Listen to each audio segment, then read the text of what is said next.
अस्सलाम वालेकुम स्टूडेंट्स। आज जो मैं आपको बताऊंगा वो मोस्ट इम्पॉर्टेंट एक्सरसाइज है क्लास मैट्रिक की। इसमें से एक सवाल लाजमी जो है आपके सेक्शन बी का हिस्सा बनता है। ठीक है, ये एक्सरसाइज है 30.5। ठीक है, इसमें क्वेश्चन नंबर 1 का हम डेटा बनाएंगे। क्वेश्चन नंबर 1 में बोला क्या जा रहा है, मैं पहले वो बता देता हूँ। क्वेश्चन नंबर 1 में बोला जा रहा है कि एक जो है वो लाइट हाउस है जो 102 मीटर हाई है। ठीक है, एक लाइट हाउस है। डेटा बना देता हूँ कि एक लाइट हाउस किस तरह का है। समझे, ये एक लाइट हाउस है। ठीक है, ये 102 मीटर हाई है, 102 मीटर हाई है। ठीक है, इसी के साथ साथ बोला जा रहा है कि भाई एक लाइट हाउस है 102 मीटर हाई है और उसके साथ साथ उसका एक एंगल बन रहा है, एंगल ऑफ डिप्रेशन एक शिप का। ठीक है, एक शिप है, शिप समझे, फर्स्ट करें शिप यहाँ पर है, यहाँ से एक एंगल बन रहा है, एंगल ऑफ डिप्रेशन, यानी कि ये इस तरह से बन रहा होगा। ठीक है, डिप्रेशन का मतलब वैसे नीचे की तरफ होता है, लेकिन एलिवेशन और डिप्रेशन एक ही बराबर होता है। ठीक है, एक एंगल बन रहा है जो कि है 18 डिग्री 30 सेकेंड का। ठीक है, इसको डिग्री बोलते हैं, इसको सेकेंड बोलते हैं। 18 डिग्री 30 सेकेंड का। तो बताना ये है कि हाउ फार शिप कितना दूर है लाइट हाउस से, how far ship distance from light house, distance कितना डिस्टेंस है इसका लाइट हाउस से शिप का। यानी कि आपने ये चीज़ बतानी है, ये चीज़ बतानी है नीचे वाली। ठीक है, आपने ये चीज़ बतानी है। अच्छा, आपने ये पढ़ा होगा 9 क्लास में कि ये इस तरह के ट्रायंगल को हम बोलते हैं राइट एंगल ट्रायंगल। ठीक है, राइट एंगल ट्रायंगल जिसमें आपके पास एक हाइपोटेनस होता है, एक परपेंडिकुलर होता है और एक बेस होता है। ठीक है, तो अभी आप इसका डेटा बनाते हैं। डेटा में देखें आपको क्या क्या दिया हुआ है। डेटा में आपको दिया हुआ है परपेंडिकुलर जो कि है 102 मीटर हाई, क्योंकि जो इस तरह से होता है वो परपेंडिकुलर है। ठीक है, ये वाला जो है वो हाइपोटेनस होता है। हाइपोटेनस का हमारा काम नहीं है, हमारा काम बेस का है कि हमें बेस नहीं दिया हुआ। ठीक है, हमें बेस नहीं दिया हुआ। बहुत से टीचर्स इसको एक्स लिखवा देते हैं, आप एक्स लिख रहे हैं, लेकिन बेसिकली बात ये है कि कॉन्सेप्ट क्लियर होना चाहिए कि आप क्या चीज़ दी हुई है इस ट्रायंगल में, क्या चीज़ नहीं दी हुई। बेस नहीं दिया हुआ, आप यहाँ पर लिखोगे कि base is equal to question mark.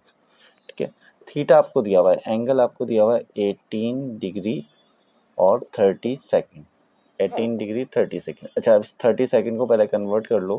Convert किस तरह से करेंगे, कन्वर्ट इस तरह से करेंगे कि मैंने थीटा लिखा 18 तो ऐसे ही लिखा प्लस 30 डिवाइड बाय 60 कर दिया।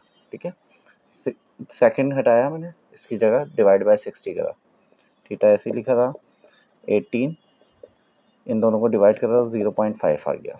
ठीक है, तो ये आपके पास थीटा की जो वैल्यू आएगी वो आएगी 18.5। ठीक है, अब आपके पास ये पूरा प्रॉपर हो चुका है। ठीक है, अब हम इसमें फॉर्मूला लगाएंगे। फॉर्मूला कौन सा लगाएंगे, फॉर्मूला देखें आपको 30.4 में आपने पढ़े ही होंगे फॉर्मूले कि some people have curly brown hair और टिन पिंक ब्लैक। ठीक है, तो इसमें देखें परपेंडिकुलर बेस का जिक्र आ रहा है, परपेंडिकुलर बेस का जिक्र आ रहा है, तो इसके अंदर एक फॉर्मूला लगेगा, मशहूर ज़माना फॉर्मूला है tan theta divide by perpendicular upon base. ठीक है, टिन पिंक ब्लैक, ये वाला फॉर्मूला लगेगा। tan मैंने ऐसे ही लिखा। ठीक है, थीटा की जगह पर मैं लिख दूंगा 18.5 और परपेंडिकुलर की जगह पे आ जाएगा 102 और बेस की जगह पे ऐसे ही बेस रहेगा। ठीक है, इसको मज़ीद और कन्वर्ट करते हैं। 18.5 का टेंजेंट निकालेंगे तो ये आपके पास आएगा 0.334। ठीक है, 0.334 आ जाएगा टेंजेंट थीटा इसका। अच्छा, 102 ऐसे ही लिखा रहा, बेस भी ऐसे ही लिखा रहा, इसमें कुछ भी चेंजेस नहीं होंगे। अच्छा, बेस यहाँ पर डिवाइड हो रहा है, इधर जाएगा मल्टीप्लाई हो जाएगा और ये इधर आके डिवाइड हो जाएगा, तो इसको रिप्लेस कर देते हैं, ये इधर ले आते हैं, ये इधर ले आते हैं। मैंने इसको लिखा बेस, मैं थोड़ा सा नीचे करके लिख देता हूँ। ठीक है, इधर लिख देता हूँ base is equal to 102 divided by 0.334। ठीक है, इन दोनों को डिवाइड करेंगे तो आपके पास ये जो है इसका आंसर आ जाएगा कि भाई शिप जो है वो कितना दूर है एक लाइट हाउस से, तो ये है 304.84 समथिंग कुछ आएगा। ठीक है, ये मीटर में शो करवाएंगे। तो ये आपने इसका पहला वाला जो है वो सॉल्व कर लिया है। मैं थोड़ा सा जूम आउट कर दूँ ताकि आपको जितना हो सके उतना क्लियर हो जाए। ठीक है, वरना तो मैं इसको ऐसे करके दिखा देता हूँ। ठीक है, ये हमने डेटा बनाया था और ये हमारा पूरा कंप्लीट हो गया। तो मैं उम्मीद करता हूँ ये सवाल आपको समझ आ गया होगा। इसका पार्ट 2 करते हैं। अच्छा, इसका पार्ट 2 जो दिया हुआ है वो बताया गया है कि एक लैडर है, ठीक है? एक लैडर है जो एक एंगल बना रही है 60 डिग्री का। लैडर कहते हैं सीढ़ी को। लैडर जो है वो 60 डिग्री का जो है वो एंगल बना रही है ग्राउंड से, ठीक है? अच्छा, वो टिकी हुई किसके साथ है? वो टिकी हुई है एक 6 मीटर वॉल के साथ, 6 मीटर हाई वॉल के साथ। यानी कि अगर देखा जाए तो इस तरह की एक वॉल हो गई, ठीक है? जो कि 6 मीटर की है। उसके साथ एक लैडर लगी हुई है, लैडर। लैडर इस तरह सीढ़ी इसी तरह लगेगी ना, सीढ़ी, ये सीढ़ी लगी हुई है। ये एंगल बना रही है 60 डिग्री का, ये एंगल बना रही है 60 डिग्री का, ठीक है? ये एक लैड ये दीवार हो गई, ये इसकी सीढ़ी हो गई, और ये सीढ़ी ज़मीन से यानी कि ग्राउंड से इस वॉल तक का 60 डिग्री का एंगल बना रही है। बताना क्या है आपने? लैडर की लेंथ बतानी है, यानी कि इस लैडर की लेंथ बतानी है, इसको हम कहते हैं हाइपोटेनस। ये बताना है आपने। तो ट्रायंगल को कंप्लीट कर देते हैं थोड़ा सा नीचे इस तरह करके, ठीक है? तो आपको डेटा में क्या क्या दिया हुआ है? डेटा में आपको परपेंडिकुलर दिया हुआ है, जैसे कि मैंने आपको बताया था कि इस चीज़ को परपेंडिकुलर बोलते हैं, तो ये 6 मीटर दिया हुआ है, 6 मीटर लिखा। आपको हाइपोटेनस बताना है, आपने हाइपोटेनस के आगे क्वेश्चन मार्क लिख दिया। अच्छा, ये जो एंगल दिया हुआ है ये थीटा कहते हैं इसको, थीटा इज इक्वल टू 60 डिग्री। इसमें डिग्री में ही दिया हुआ है, कोई सेकंड वैकेंड नहीं है, तो इसको किसी भी चीज़ में कन्वर्ट करने की ज़रूरत नहीं है, ठीक है? इसमें एक मशहूर ज़माना जो है वो आपका फॉर्मूला लगेगा। कौन सा फॉर्मूला होगा? वो फॉर्मूला होगा इस तरह का कि साइन थीटा बराबर होता है सम पीपल हैव के, ठीक है? ये सम पीपल हैव के बराबर, ठीक है? अगर यहाँ पर रोशनी पड़ रही है तो मैं इसको थोड़ा सा लाइट कर लूँ, ठीक है? सम पीपल हैव के बराबर होता है। तो साइन मैंने ऐसे ही लिखा, साइन इसकी जगह पे आ गया 60, परपेंडिकुलर की जगह पे आ जाएगा 6, और हाइपोटेनस की जगह पे यही रहेगा, हाइपोटेनस की जगह पे हाइपोटेनस ही रहेगा, ठीक है? साइन 60 पहले निकालेंगे। साइन 60 किसके बराबर होता है? साइन 60 बराबर होता है 0.866 के। यहाँ लिखूंगा 0.866 डिवाइड बाय 6, और ये हाइपोटेनस ऐसे ही रहा, ठीक है? अच्छा, ये यहाँ पर इधर आ जाएगा, ये यहाँ पर इधर आ जाएगा, ठीक है? तो मैंने यहाँ लिखा हाइपोटेनस ऐसे ही, 6 ऐसे लिखा, और 0.866 लिख दिया। अच्छा, इन दोनों को हम डिवाइड कर लेंगे, 6 और 0.66 को जब हम डिवाइड करेंगे तो हमारे पास आ जाएगा 6.92। तो हम इसको सॉल्व करके लिख देते हैं, हाइपोटेनस इज इक्वल टू 6.92, यानी कि ये इसकी लैडर की जो थी, लैडर की जो हाइट थी वो थी 6.92। उम्मीद करता हूँ कि ये आपको जो है सवाल समझ आ गया होगा। इसका मैं प्रॉपर दूर तक के डेटा तक के इसका स्क्रीनशॉट आप ले सकते हैं इजीली, ठीक है?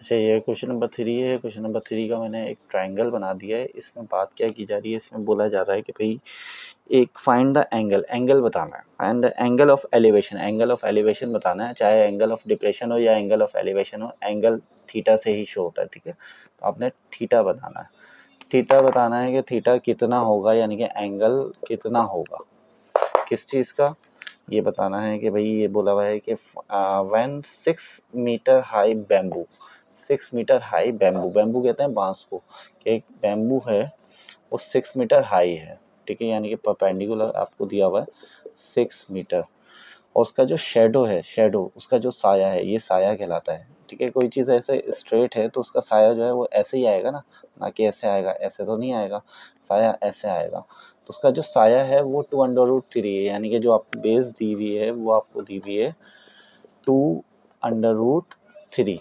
अब इसको सॉल्व करना है, ठीक है? तो ये वही मशहूर ज़माना फॉर्मूला इसमें लगेगा, कौन सा, जो मैं लगाता आया हूँ, टेंजेंट, यानी कि tan थीटा बराबर होता है परपेंडिकुलर अपॉन बेस के, ठीक है? तो tan आपने ऐसे ही लिखा, थीटा भी ऐसे ही लिखा क्योंकि आपको मालूम ही नहीं है। परपेंडिकुलर आपको मालूम है 6, और 2√3 जो है वो बेस आपको मालूम है, ठीक है? तो 2 से ये कटा, 3 आ गया, ठीक है? तो आपके पास आंसर जो आया है, आंसर नहीं, थोड़ी समझें, आपके पास एक जवाब, जवाब भी नहीं कहेंगे इसको, सॉल्यूशन जो आया वो आया 3√3, ठीक है? 2 से 6 कटा था तो 3 बचा था ना, तो 3√3 आ गया, ठीक है? अब इसको किस तरह से सॉल्व करना है? इसको सॉल्व करने का बहुत आसान तरीका है। जब भी आपके पास अंडर रूट में नीचे अपॉन में अंडर रूट आए ना, तो उसी को मल्टीप्लाई और डिवाइड करवा देते हैं हम आगे। तो हमने लिखा ऊपर 3, और नीचे भी हमने लिख दिया 3, ठीक है? tan ऐसे ही रहा, ये मल्टीप्लाई हुआ तो ये हो गया 3√3, और ये जब आपस में मल्टीप्लाई होंगे तो ये हो जाएगा √3 और स्क्वायर। इस स्क्वायर से ये रूट कटा तो सिंपल आपके पास बचा टेंजेंट यानी कि tan थीटा, और ऊपर बचा 3√3 और नीचे बचा सिंपल 3। ठीक है, देखें ये इससे ये कट गया तो सिंपल 3 बचा ना, इस 3 से ये 3 कट गया, सिंपल आपके पास बचा है टेंजेंट √3, ये बच गया टेंजेंट √3। ठीक है, अब इसको किस तरह से सॉल्व करेंगे, इसको किस तरह से सॉल्व करेंगे मैं थोड़ा सा आगे बढ़ा दूं। टेंजेंट हमें चाहिए नहीं, हमें एंगल चाहिए, तो टेंजेंट को हम उधर भेज देंगे। जब भी कोई एंगल हम उधर भेजते हैं तो वो इन्वर्स में चले जाता है। किस तरह, देखें ये थीटा ऐसी रहा, टेंजेंट चला गया इधर तो ये इन्वर्स में हो गया, और √3 ऐसे ही रहा। जब आप साइंटिफिक कैलकुलेटर से टेंजेंट इन्वर्स √3 निकालेंगे तो वो आंसर आएगा 60 डिग्री का।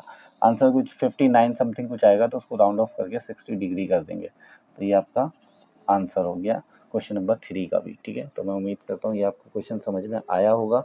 आप लाजमी वीडियो को पॉज करके पीछे देख के स्टेप बाय स्टेप कर लिया करें। ठीक है, अच्छा, अब ये क्वेश्चन नंबर 4 है। ये बड़ा इंपॉर्टेंट क्वेश्चन है, थोड़ा सा ट्रिकी भी है, घुमा हुआ भी है, चांसेस हो सकते हैं आने के। इसमें बोला जा रहा है कि an angle of elevation of the top of the cliff at 30 डिग्री। कि भाई एक समझें एक क्लिफ है, क्लिफ चोटी कह रहे हैं। ठीक है, एक चोटी है यानी कि पहाड़ है, एक पहाड़ है। ठीक है, इसका जो एंगल बन रहा है वो बन रहा है 30 डिग्री का, 30 डिग्री का बन रहा है। ये पहाड़ है, सही है, ये पहाड़ है, इसका 30 डिग्री का एंगल बन रहा है। ठीक है, वॉकिंग बोला हुआ है walking 20 metre from the point towards the cliff. ठीक है, कि भाई वॉकिंग, एक वॉकिंग करी है बंदे ने, यहाँ से यहाँ तक के क्लिफ के दरमियान में गया है, तो उसने जो है वो समझे 210 मीटर उसने सफ़र तय किया। यहाँ बंदा है, ये चोटी है, यहाँ से यहाँ जा रहा है, तो यहाँ से यहाँ जाने में उसने 210 मीटर उसने सफ़र तय किया। ठीक है, ये तो इतना सा डेटा बना दिया। अब इसमें मज़ीद और बोला जा रहा है the angle of elevation is 45, find the height of the cliff. ठीक है, कि भाई यहाँ से बंदा चलना स्टार्ट हुआ यहाँ पर, तो थोड़ा सा दूर पहुँचा, कुछ दूर पहुँचा, तो कुछ दूर पहुँचने के बाद उसने दोबारा ऊपर देखा, चोटी की तरफ देखा, तो समझे यहाँ पर देखा होगा। एंगल ऑफ एलिवेशन की बात हो रही है ना, तो ऊपर देखा होगा। तो यहाँ से यहाँ पर उसने यहाँ तक के पहुँचा, यहाँ पर आगे जब उसने ऊपर देखा तो ये 45 डिग्री का एंगल बना। ठीक है, 45 डिग्री का एंगल बना। अब क्या बोला कि भाई मालूम करना है चोटी की हाइट, यानी कि ये हाइट बतानी है, यानी कि ये चीज़ को हम एक्स कह लेते हैं। चले, इसमें हम एक्स कह लेते हैं कि भाई हमें एक्स बतानी है, यानी कि परपेंडिकुलर बताना है, एक्स बताना है। दो एंगल दिए हुए हैं और हमें बेस दी हुई है। ठीक है, अच्छा, इस ट्राइंगल को अगर हम इस तरह से नाम देते हैं कि भाई ये ए हो गया, ये बी हो गया, ये सी हो गया, ये वाला पॉइंट भी तो आ रहा है, इस पॉइंट को हमने डी दे दिया। ठीक है, अब हमें ये नहीं पता, और यहाँ तक के जब पहुँचा था तो यहाँ से यहाँ तक का भी सफ़र नहीं पता हमें, ये पूरा सफ़र थोड़ी बताया। ये बोला हुआ है भाई यहाँ बंदा था, यहाँ से यहाँ तक के पहुँचा, फिर उसने ऊपर देखा तो उसका एंगल इतना बना था, 45 बना था। बताना लेंथ है, बताना इसकी हाइट है ये वाली, लेकिन जो है हमें ये पूरी डिस्टेंस पूरा भी तो पता होना चाहिए ना, यहाँ से यहाँ तक के कितना है, तो इसको हमने वाई दे दिया। ठीक है, तो कुछ इसका डेटा बनाते हैं अच्छा सा। हम बोलते हैं कि भाई हमें एक एंगल ट्राइंगल है, समझे ये पूरा ट्राइंगल है ए बी सी, ये ट्राइंगल है। इस पूरा ए बी सी ट्राइंगल जो है, ए बी सी, ये ट्राइंगल का जो थीटा है वो दिया हुआ है 30 डिग्री। ठीक है, एक ट्राइंगल है ए बी सी, उसका दिया हुआ है 30 डिग्री। इसी तरह दूसरा ट्राइंगल जो है वो है बी सी डी, यहाँ लिख देते हैं। दूसरा ट्राइंगल है बी सी डी, इसका जो थीटा दिया हुआ है वो दिया हुआ है 45 डिग्री, ये दिया हुआ है। अच्छा, जो आपको मालूम करना है वो है एक्स, एक्स आपको मालूम करना है, साथ ही साथ आपने वाई भी मालूम करना है। क्यों? क्योंकि देखें ना, मैंने यहाँ से डी और बी के दरमियान का कोई फासला भी नहीं है, वाई था, तो मैंने वाई लिख दिया। ठीक है, कुछ आपको बेस जो दिया हुआ है वो आपको दिया हुआ है तकरीबन 210 मीटर, ये समझे बेस दिया हुआ है नीचे छोटा सा। ठीक है, वही थोड़ी सी वॉकिंग करी थी ना, उसने इतना सफ़र तय किया था, पूरा सफ़र नहीं पता। तो पहले एक काम करते हैं, पहले हम ट्राइंगल में से ए बी सी में से हम जो है एक वेरिएबल मालूम कर लेते हैं, यानी कि एक्स मालूम कर लेते हैं, तो सवाल थोड़ा सा ट्रिकी होगा। अच्छा, ए बी सी दिया हुआ है, इसमें आपने परपेंडिकुलर मालूम करना है। परपेंडिकुलर ये लिखा हुआ है ना, परपेंडिकुलर मालूम करना है। तो परपेंडिकुलर मालूम करने के लिए आपके पास फॉर्मूला होता है। जैसे कौन सा फॉर्मूला होता है परपेंडिकुलर मालूम करने के लिए? आपके पास ये होता है टेन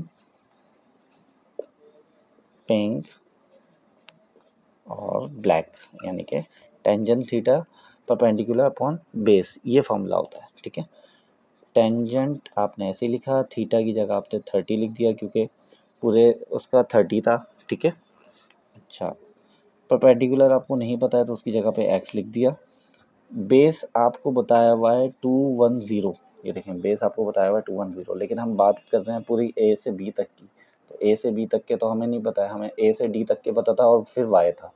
तो वाई की जगह पे हमने क्या करा, हमने यहाँ पर लिख दिया प्लस वाई, कि भाई कुछ कुछ हिस्सा और भी है, कुछ हिस्सा और भी है, वो हमें नहीं पता है कितना है, ये हिस्सा है। ठीक है, तो ये हमने इस तरह कर दिया। अच्छा, इसको मज़ीद आसान बनाते हैं। टेंजेंट थीटा हमने सॉल्व कर तो 0.775 आ जाएगा। ठीक है, 0.775 आ जाएगा। इसको मज़ीद और सॉल्व कर लेता हूँ कि इसको टेंजेंट 30 को सॉल्व करने के बाद आपके पास क्या आता है, 0. समथिंग 577 आ रहा है। सॉरी, मैंने उल्टा लिख दिया, 0.577 ये इसका आ रहा है, इसको सॉल्व करने के बाद। ठीक है, बाकी is equal to X upon 210 plus Y ऐसे रहा। ये दोनों चीज़ें यहाँ पर हो रही हैं मल्टीप्लाई, ओ सॉरी डिवाइड, इधर आके हो जाएंगी मल्टीप्लाई। तो हम लिखेंगे 0.577 और 210 plus Y is equal to X. ठीक है, 2105 इज इक्वल टू एक्स। अच्छा, अब ये चीज़ इससे भी मल्टीप्लाई हो रही है, इससे भी मल्टीप्लाई हो रही है, तो हम इसको मल्टीप्लाई कर लेंगे। इसको थोड़ा सा सुधार के लिख सकते हैं। एक्स को हमने पहले लिख दिया, एक्स बड़ा अजीब सा बन गया था, एक्स को हमने पहले लिख दिया। अब इसको मल्टीप्लाई करते हैं। जैसे 0.577 को अगर हम मल्टीप्लाई करें इससे 210 से, तो ये हमारे पास बनेगा 121.247। ठीक है, अब 0.577 को जब y से मल्टीप्लाई करेंगे तो ये बनेगा आपके पास प्लस 0.577y। ठीक है, यहाँ तक के सॉल्व कर लिया। ठीक है, यहाँ तक के सॉल्व कर लिया। यहाँ तक के मैं चाहूँगा कि आप इसको प्रॉपर देख लें, देन फिर मैं आगे इससे आगे बढ़ के बता रहा हूँ। ठीक है, यानी कि इस जगह पे बताता हूँ। अच्छा, इस चीज़ को हम इक्वेशन 1 का भी नाम दे सकते हैं, कि हमने बोला भाई ये इक्वेशन 1 है। इक्वेशन 1 क्यों बोला है? क्योंकि देखें इसमें हो क्या रहा है, इसमें ये हो रहा है कि इसमें आपको एक्स और वाई दोनों मालूम करना है। समझे, हमने एक्स और वाई वेरिएबल बोल दिए। तो वेरिएबल का जब भी जिक्र आ जाता है ना एक्स और वाई का, तो उसमें हमें इक्वेशन बनानी पड़ती है। तो मैंने इसमें इक्वेशन बना दी, समझे, ये वाली, कि भाई ये X is equal to 121.247 plus 0.577 Y. अच्छा, ये हमारी जो है इक्वेशन 1 आ गई थी। अब हमने क्या करना है, इक्वेशन 2 के लिए जो काम करेंगे वो हम करेंगे एंगल बी सी डी का। ठीक है, अब हमने यहाँ पर लिखा एंगल बी सी डी, इसके लिए काम करना है। ठीक है, अभी हमने ए बी सी के लिए काम कर रहा था, अब बी सी डी के लिए काम करेंगे। तो इसमें हमने क्या क्या चीज़ें इसमें हमें आपने देखी हैं। इसमें आपको थीटा दिया हुआ है 45 डिग्री का। ठीक है, थीटा दिया हुआ है 45 डिग्री का। परपेंडिकुलर जो है वो आपको दिया हुआ है एक्स। ठीक है, और बेस जो है वो आपको दिया हुआ है वाई। देख लेना, परपेंडिकुलर आपको एक्स के नाम से दिया हुआ है जो कि मालूम करना है, और बेस जो था वो आपको वाई दिया हुआ है, और एंगल आपको थीटा दिया हुआ है। तो उसके अंदर भी फॉर्मूला जो लगेगा वो फॉर्मूला यही लगेगा, टेंजेंट थीटा बराबर होता है परपेंडिकुलर अपॉन बेस के। तो टेंजेंट यहाँ आ गया 45, बेस की जगह पे, परपेंडिकुलर की जगह पे एक्स आ गया, बेस की जगह पे वाई आ गया। 1045 जो है वो कैलकुलेटर पे सॉल्व करा, ये 1 के बराबर होता है, और x अपॉन वाई ऐसे ही रहा। अच्छा, y यहाँ पर मल्टीप्लाई हो रहा है, इधर आके सॉरी डिवाइड हो रहा है, इधर आके मल्टीप्लाई हो जाएगा, तो y is equal to X हो गया। इसको सीधा करके लिख दिया, तो x पहले और y बाद में। तो ये कोई इक्वेशन बन गई आपके पास, इक्वेशन 2। ठीक है, इक्वेशन 1 जो बनी थी, इक्वेशन 1 ये बनी थी, इक्वेशन 2 आपके पास ये बन गई। अब हम क्या करेंगे, अब हम करेंगे कंपैरिजन। कंपैरिजन क्या होता है? कंपैरिजन ये होता है कि दोनों इक्वेशंस को हम एक साथ लिखते हैं, इसमें जो एक जैसे वेरिएबल्स होते हैं उनको हटा देते हैं। ठीक है। जैसे हमने कंपेयर लिखा, इक्वेशन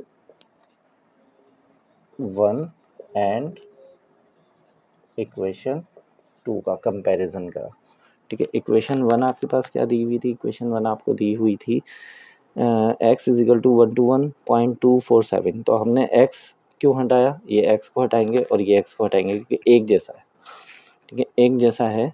तो हम सिंपल ये इक्वेशन लिखेंगे और ये y लिखेंगे, सिंपल ये इक्वेशन लिखेंगे और y लिखेंगे। x एक जैसा था तो x को हटा देंगे, तो हम लिखेंगे 1 to 1.247 प्लस 0.577y, ठीक है। इसी तरह हमने इज इक्वल टू डाला, इज इक्वल टू के बाद देखिए हमने x तो हटा दिया था, इज इक्वल टू के बाद इक्वेशन 2 जो में सिर्फ y बचा था, हमने y लिख दिया।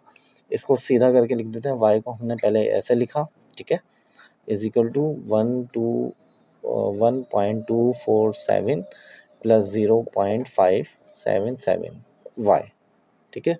अच्छा, y वाली इक्वेशन सॉल्व हो सकती है, ये सॉल्व नहीं हो सकती, तो y को मैंने ऐसे ही लिखा, ये प्लस का तो इधर आके माइनस हो जाएगा, 0.577y इज इक्वल टू 121.247, ये ऐसे रहा, ठीक है। इन दोनों को माइनस कर देंगे, माइनस क्योंकि इसके साथ y के साथ कुछ भी नहीं है तो 1 है, 1 में से जब 0.577 माइनस करेंगे तो क्या बचेगा, ठीक है, मैं कैलकुलेट करता हूँ, ठीक है। जब हमने इन दोनों को माइनस करा, ये 1 था, 1 में से जब 0.577y माइनस करा, y को तो हटा दें, 0.577 माइनस करेंगे तो ये आपके पास बचेगा 0.423 और ये y, ठीक है। और बाकी ये ऐसी रहा। अब y को हम यहीं रखेंगे, इसको उधर भेज देंगे, y को हमने यहीं रखा, 121.247 ऐसे लिखा और इसको डिवाइड करवा दिया, क्योंकि इधर मल्टीप्लाई हो रहा था, इधर जाके डिवाइड हो जाएगा, 0.423। इन दोनों को डिवाइड करते हैं, देखते हैं क्या आंसर आ रहा है। अच्छा, जब डिवाइड करो तो हमारे पास आंसर आ गया 286.61, ठीक है। ये आपके पास y का आंसर आ गया। तो इसमें 2 वेरिएबल्स आपको मालूम करने थे, थोड़ा सा डिफिकल्ट क्वेश्चन था लेकिन बहुत इंपॉर्टेंट है ये क्वेश्चन, ठीक है। तो मैं उम्मीद करता हूँ ये आपको समझ आ गया होगा। बैक कर करके वीडियो को बैक कर करके पॉज कर करके पहले स्टेप्स लिख लीजिएगा, फिर आप इसको जब दोबारा वीडियो देखेंगे तो आपको बहुत ईजीली समझ में आ जाएगा। अच्छा, क्वेश्चन नंबर 5 है। क्वेश्चन नंबर 5 बहुत ज़्यादा अच्छा सा क्वेश्चन है, क्वेश्चन नंबर 3 की तरह ही होगा, ठीक है। इसमें करना क्या है, इसमें हमें ये करना है कि इसमें बोला जा रहा है कि एक ऑब्जर्वेशन की है कि एक बलून है, बहुत बड़ा सा जो बलून होता है ना, जो हवा में उड़ता है, ठीक है, पैराशूट टाइप का वो बलून है। उसकी जो हाइट है ग्राउंड से वो है 4280 मीटर हाई, ठीक है। और वो एक फार्म हाउस बना हुआ है, यहाँ पर एक फार्म हाउस बना हुआ है। वो उस बलून से डिस्टेंस में इतना है, यानी कि एक फार्म हाउस से इतना डिस्टेंस में, और बलून जो है वो इतना ऊंचा उड़ रहा है। इसमें एंगल ऑफ डिप्रेशन बताना है। एंगल ऑफ डिप्रेशन वैसे तो ऊपर होता है, लेकिन ऊपर और नीचे सेम एंगल्स बन रहे होते हैं, तो इसलिए मैंने नीचे लिख दिया। तो इसका डेटा बनाते हैं, ठीक है। एंगल आपने मालूम करना है, आपको परपेंडिकुलर जो है वो दिया हुआ है, परपेंडिकुलर आपको दिया हुआ है 4280, ठीक है। बेस आपको दिया हुआ है, मैंने बताया था ना, बेस नीचे को कहते हैं, तो 49613 दिया हुआ है, ठीक है, ये दिया हुआ है। तो मशहूर ज़माना इसमें जो है वो फॉर्मूला लगेगा, वो लगेगा tan थीटा बराबर होता है परपेंडिकुलर अपॉन बेस के, ठीक है, टिन पिंग ब्लैक जिसको हम कहते हैं। तो tan थीटा भी ऐसे ही रहा, और यहाँ पर बेस की जगह वो परपेंडिकुलर की जगह आ जाएगा 4280 और बेस की जगह पे आ जाएगा 9613। इन दोनों को करते हैं डिवाइड, देखते हैं क्या आंसर आ रहा है हमारे कैलकुलेटर में। हमारे कैलकुलेटर में इन दोनों को डिवाइड करने के बाद आंसर आया 0.4452, ये आंसर आ गया, ठीक है।